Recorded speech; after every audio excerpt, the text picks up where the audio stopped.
your Enhancement Talent Review for WWE Monday Night Raw, July 29th, 2019. Thank you for joining me today as we will be going over overall what I thought was a solid Raw show. Didn't lag as much as a normal 3-hour Raw could. Had a couple decent matches, and most importantly, a really good ending, in my opinion.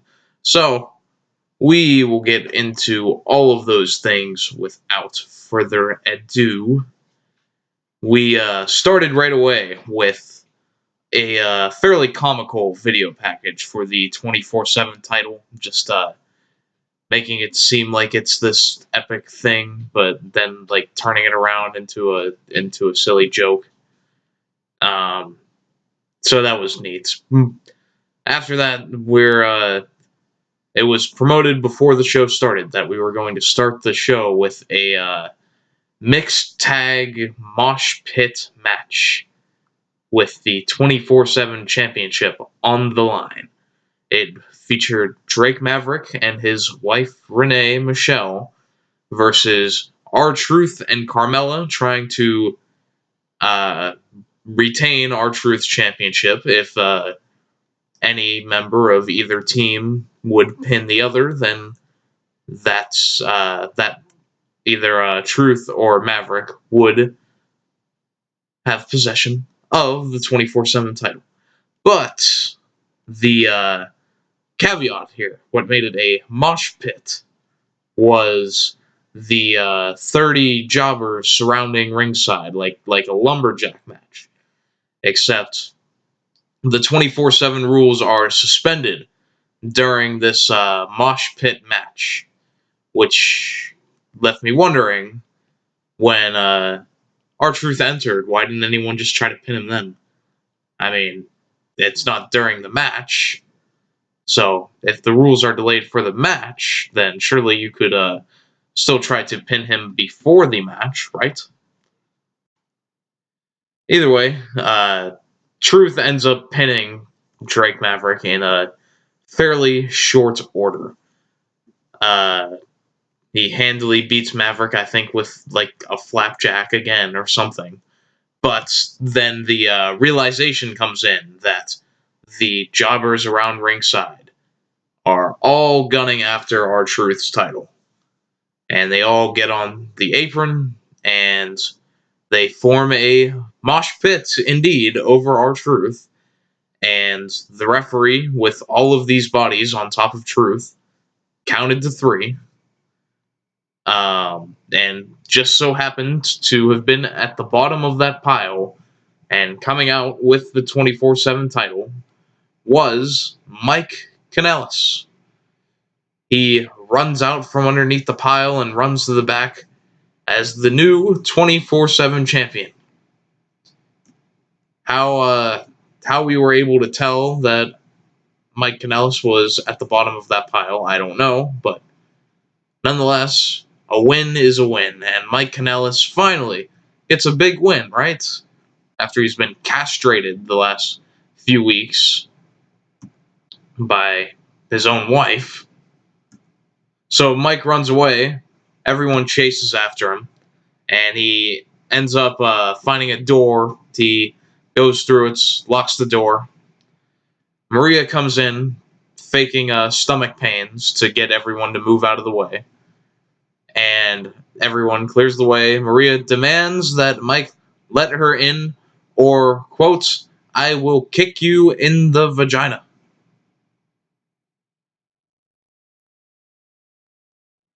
Yes, we had Maria threatening to kick Mike in his vagina if he did not open this door. So, of course, Mike obliges and lets Maria in, as all of these jobbers wait desperately outside the door, hoping to secure a 24/7 title win. More on that later. After this, we had the 5-man gauntlet The winner would face AJ Styles for the United States Championship at SummerSlam. It starts with there was no announced names for this or anything, so it was just whoever came out next was who was there. So you start with Rey Mysterio versus Cesaro, which went through a commercial. Imagine that. It went through a commercial. There was no shrink screen. It just carried on through the commercial. Amazing. Rey ends up beating Cesaro in a nice little TV match, winning with a beautiful top rope bulldog. It was a really cool transition. It was Rey was going for a Hurricane Rana off the top rope. Cesaro was trying to put him in a neutralizer, but somehow out of that, Rey ends up getting Cesaro in a bulldog off the top rope, and that would lead into a 619 with the frog splash for the pin.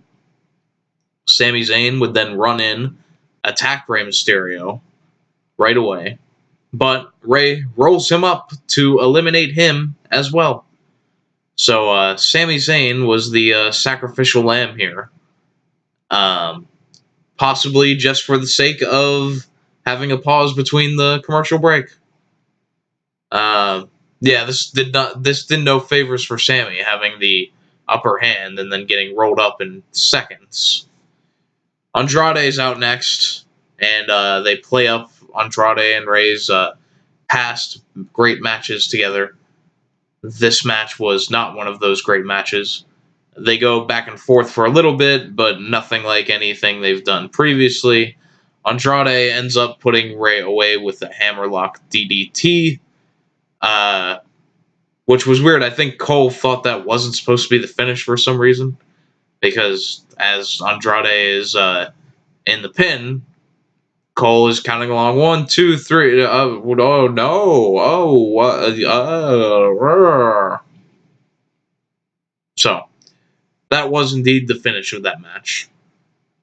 And after that, Andrade decides to rip Rey Mysterio's mask off, and not in that he ripped it off of his head, but he actually ripped the mask in half.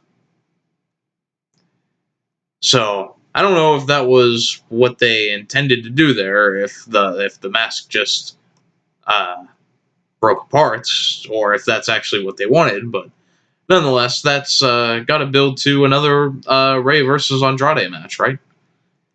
That would be a fun SummerSlam kickoff match, I'm sure.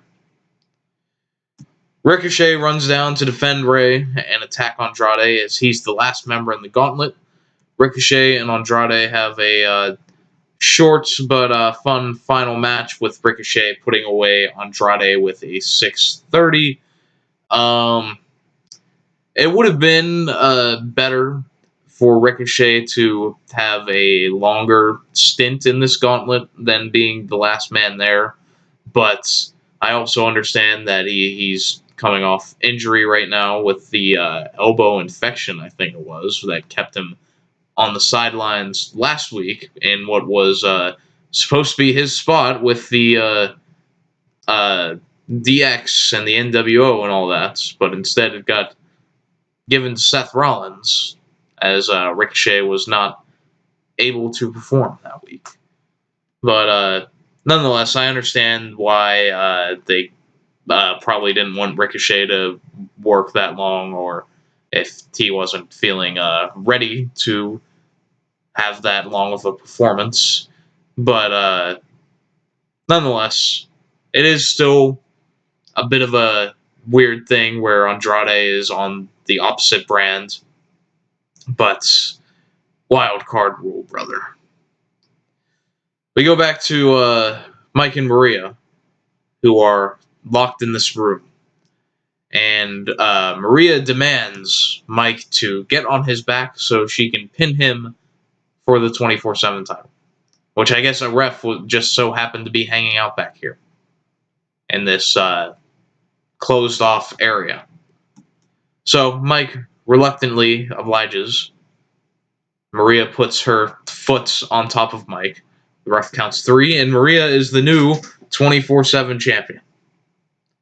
Maria pronounces herself the first ever pregnant champion, which begs the question if that makes her unborn child also a dual champion. I mean, this is a groundbreaking territory here to have a unborn child as a champion. So hopefully we hear more from that. But Maria then goes out and flaunts the title to all the jobbers because, they can't fight a pregnant woman for it. So Maria has taken this 24/7 title and just ruined everyone else's fun. I don't know what she really gains by having the title, but other than just ruining everyone else's fun with it, which I guess is probably the point. But if no one's going to challenge Maria, then I'm curious. I'm curious what the next step is. Is Maria just going to hold this during her whole pregnancy? We'll see. We will see. Alexa Bliss and Nikki Cross have a moment of bliss, and when it was announced before the show that Alexa Bliss would have a match with Becky Lynch, I was really hoping we wouldn't get one of these damn moments of bliss, because they're always pointless. You'd have to be blissfully ignorant not to see that. But Tish.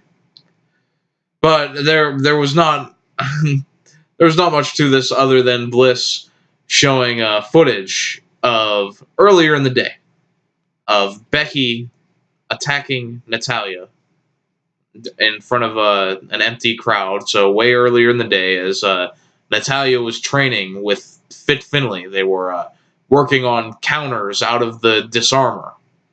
And so Becky comes in and she kicked Finlay in the balls and then put Natalya in the disarm. I will say, Finlay did not deserve that, given that Finlay was the one that allowed Becky Lynch to enter the Royal Rumble this year. Remember that? As, who was it? Lana, I think, was injured. And so Becky came in and said, let me take her spot. And Finlay was the one who said, okay, go ahead. Because Finlay is the great power of WWE. He is the authority. People think that Triple H is going to be taking over when Vince steps aside. Nah. It's Finlay McMahon. So that was no way to treat a McMahon. Nonetheless, Finlay McMahon. So Bliss complains about this, about how terrible of a character move, I guess it was, for Becky to attack Natalya unprovoked. Becky ends up popping up on the screen, says she'll take care of Alexa in their match later, essentially. And yeah, that was about it. This felt unneeded.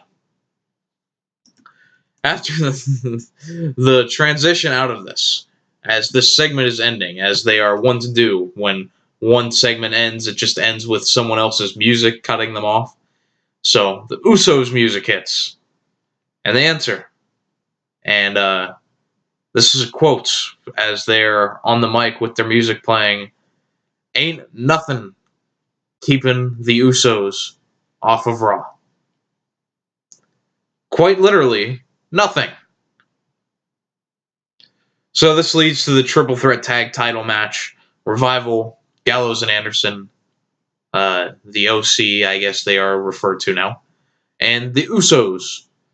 If you remember last time that there was an Uso arrest, they ended up winning tag team gold soon thereafter. And so it was pretty peculiar when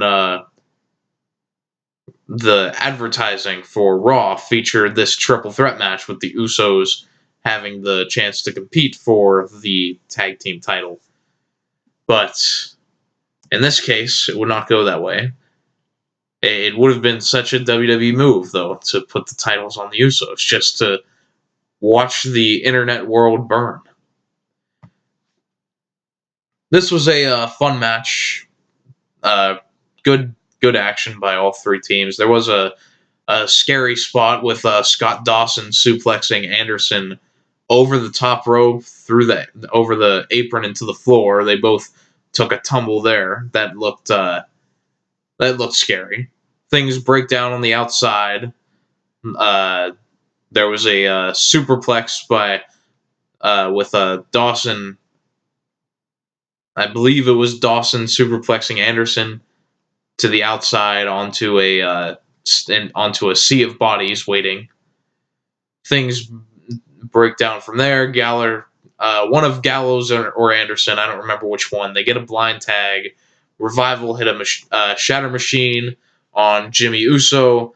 Gallows and Anderson come in and get rid of the Revival, hit a magic killer on Jimmy, and pin Jimmy Uso, and they win the Raw Tag Team titles. From zero to hero go Gallows and Anderson, as just like a month ago they were an afterthought on this tag team division, and now they are the champions. And you can even go back shorter term than that on the go home show to Extreme Rules.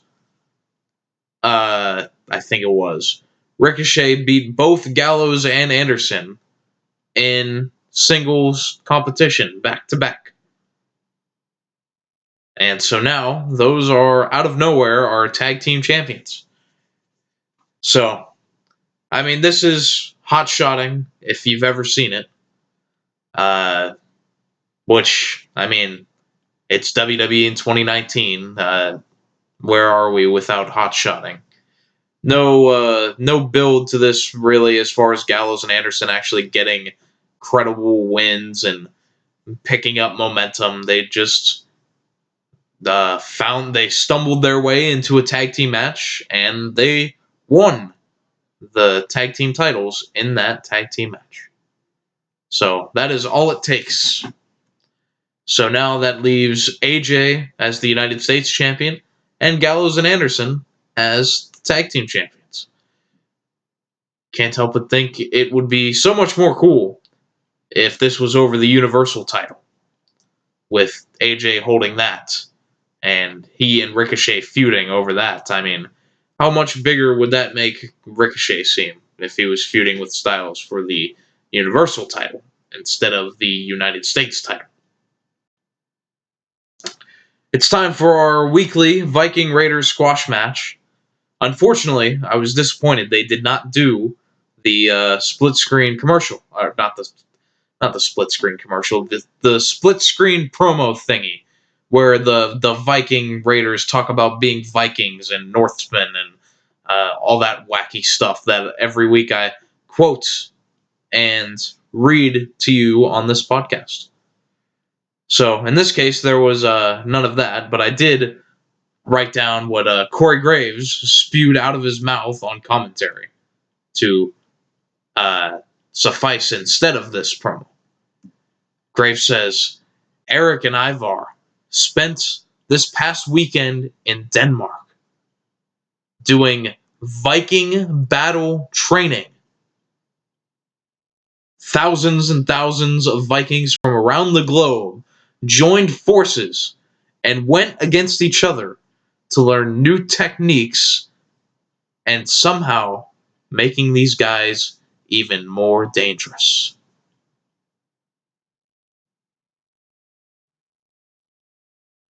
What? They really want us to believe that these guys are Vikings. This is the strangest. I mean, I say it every week that like their promos reminded me of the Legend Brothers ones, the vignettes before they came back in the repackaged thing where they had the whole up is down, down is up, that whole sort of shtick. This is equally as weird, and it has Vince McMahon's writing written all over it. It has his writing written all over it. That makes sense. Yeah, after that, they squashed some enhancement talents. I gotta learn how I can sign up for one of these. Just get beat up by the Viking Raiders one week. Yeah, nothing else to add. They've been doing this same thing since they debuted post WrestleMania. No substance at all. We had the street narrators, as I call them, after this. They do their normal hype man stuff, talking about the show. They teased that Dawkins could be the father of Maria's unborn child. They teased that a little bit, but then Dawkins quickly got defensive and they moved on. Seth Rollins came in, and all three of them did a burn it down together. And then right after that, they cut to Becky walking backstage, which Cole, who can't help himself, he just can't help himself. He has to say, Seth Rollins is that woman's boyfriend. Did you know? Did you know that they were dating? Michael Cole is going to start knocking on random people's doors and asking if they know that Becky Lynch is dating Seth Rollins. And informing the world of their relationship. Cole is very committed. He's more emotionally invested than either of them seem to be on camera in their relationship. After that, we got the Bliss versus Becky Lynch match. Bliss fakes an ankle injury, which I don't know how anyone in their right mind could have believed that this was a legit ankle injury. It was clear as day going to be an angle. An ankle. An ankle angle. The match gets called off as Bliss is tended to by trainers. So Nikki Cross gets on the apron and she challenges Becky to a match. And what I wrote down as calling her an arrogant C word, see you next Tuesday. But I think that might have just been Nikki's accent that made it seem like she said that. But she must have said something else. No way she said that on WWE TV, right? But this ankle injury was so legit that Bliss stayed outside of on the ringside area with two chairs, sitting on one and propping her foot on the other, instead of being tended to by trainers. So this was fairly quick. Becky pins Nikki in fairly short order with the manhandle slam, I guess it's called. Whatever it is, it looks like shit, to be honest. Like it's not the best. Alexa magically becomes better and attacks Becky. Natalya runs in, runs off Alexa and Nikki, only to put Becky in the sharpshooter herself. She cinches in on it for a couple minutes and then leaves. I don't really know what the whole point with the Alexa Bliss tie-in is here. Like, it just felt unneeded. All of it gave Nikki a loss that she didn't need. A definitive loss at that, as Becky had already competed in one match and then had to do another one and then still beat her quite easily. So, after this, and I'm hoping someone can explain what this was, because Natalya has a backstage interview and she challenges Becky to a submission match at SummerSlam. The superior sharpshooter to the inferior disarmer, she says. She challenges Becky to that. But then I think she says, but Becky is not man enough to accept that challenge. so I'm not issuing it. This is like Mandy Rose all over again when she told Sonya that they had a tag team title match, and if they win, they deserve a tag team title match. This was on par with that. So Maria is back having a photo shoot with the title. She bumps into Braun Strowman, who's just sitting there growling, is what I wrote. Just, Urgh. That was it. And Maria just kept talking her shit, and Strowman just sat there and growled. I instantly think less of Braun Strowman for just being involved in this foolishness. That sort of stuff doesn't belong with Braun Strowman. At least if you're actually trying to rebuild him as a credible monster threat, I don't need to see him anywhere near the damn 24/7 title. Sorry. Seth Rollins comes out for his match with Dolph Ziggler, and Shawn Michaels' music hits. And right away, I called it. Like, I don't mean that to sound like arrogance. Like, I call everything. But if you remember Dolph Ziggler's old gimmick of entering to other people's themes and all of that gubbins, he did the Ultimate Warrior and Undertaker and all that jazz. So, kind of new for that. Like, I didn't figure Michaels was going to be on this show. So, instantly, it's got to be Ziggler. It should have been me. So Ziggler comes out. He has a mic. He tells Seth that it looks like he lost his smile, which I did get a laugh out of.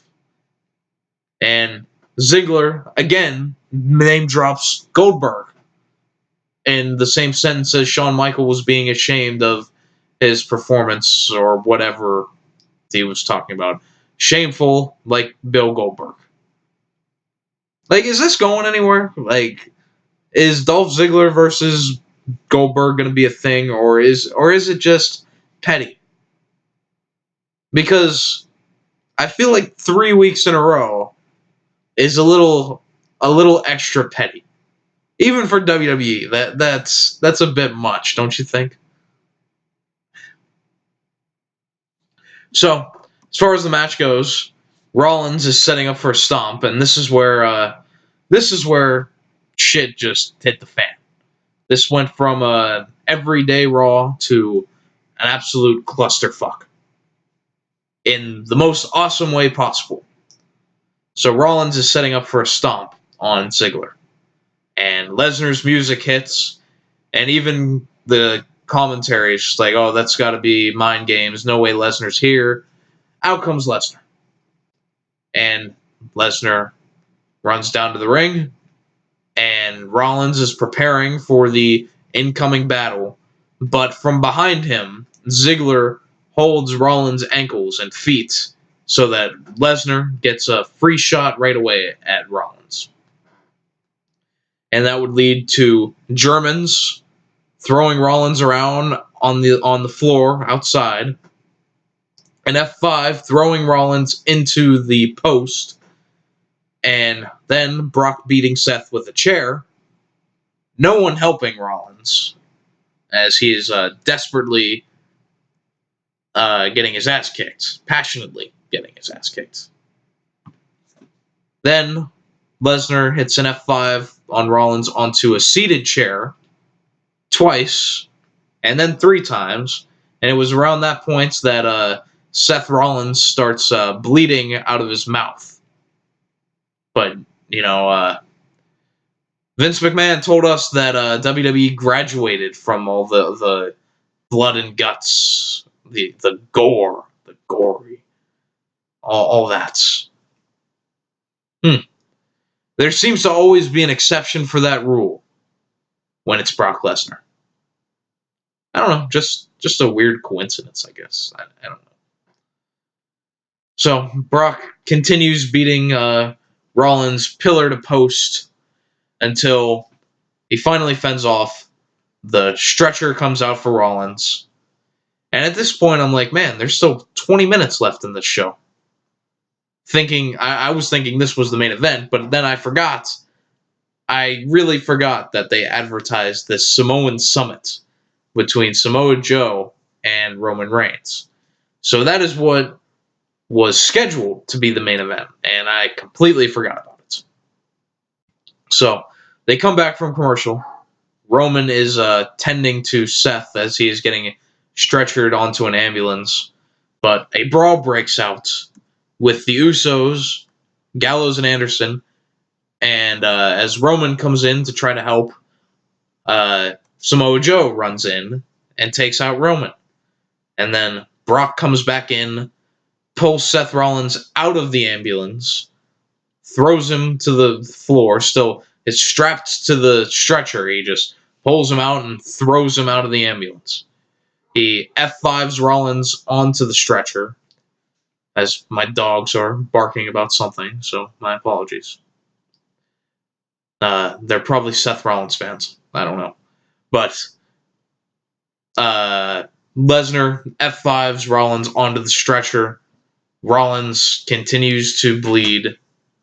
And after that, Joe comes out for this Samoan Summit thing. In this complete clustermuck. As Rollins is getting his ass kicked, Joe comes down to the ring for this Samoan Summit after the brawl between him and Roman and the Usos and the club and all that. And Joe just simply gets a mic. He says that the Samoan Summit has been canceled, and me and Roman Reigns are going to finish what we started. So Reigns comes out, and Roman and Joe go right after each other. Joe throws Roman into the steps, but Roman, out of nowhere, picks up the steps and chucks them right at Joe's head, which was horrifyingly looking for Joe, just right in the head. And then, out of nowhere, Drew McIntyre runs down to assist Samoa Joe as he attacks Roman. Ends up going to a 2-on-1 scenario against Reigns. But in comes Reigns' former tag team partner and former janitor, Cedric Alexander, who runs in to even the odds. He takes out Drew, but Joe ends up taking out Cedric with a clothesline. Drew he ends up taking him up the ramp and throwing him into the LED board. And Joe and Drew try to put Roman through a table, but the Usos run in to stop it. Then Gallows and Anderson run in to stop them. And then out of nowhere, Cedric Alexander ends up on top of the LED board and jumps off with a crossbody, taking out everyone. He gets Drew, he gets him back in the ring and takes him out. Everyone ends up fighting in the ring. Babyfaces clean house. And that is how the show ended. And the big takeaway I'll give is that this was a really, really solid moment for Cedric Alexander. And last time they did everything right with the janitor thing and Cedric coming out and being the surprise, but they had him lose, so it didn't matter. All they did was send him right back where he was. But in this case, and coming off of a win, albeit a roll-up win over Drew McIntyre, and then doing this with him being really, I thought, the big star of this segment with that big high spot. Like, in a perfect world, I feel like that should have just been the closing shot, is just Cedric jumping off and taking out everyone. But they wanted to continue and have everyone stand tall with the Usos, Roman, and Cedric. So, can't fault it there. It was beautifully chaotic. I liked it because it was just a situation where there's all these different feuds that end up intertwined together by a common enemy. And just a bunch of people, baby faces, heels, it doesn't matter, They're just full of piss and vinegar and pissed off and ready to beat the hell out of someone. And that's what I like to see in some wrestling. So that was a really fun ending to the show, I thought. Other than that, I don't have much else to go into. A solid Raw, I thought. Maybe average until the end, and then it got really good, in my opinion, in the last 30 minutes. If you watch anything, just watch the last 30 minutes of this show, and it'll feel like an old school Raw a little bit.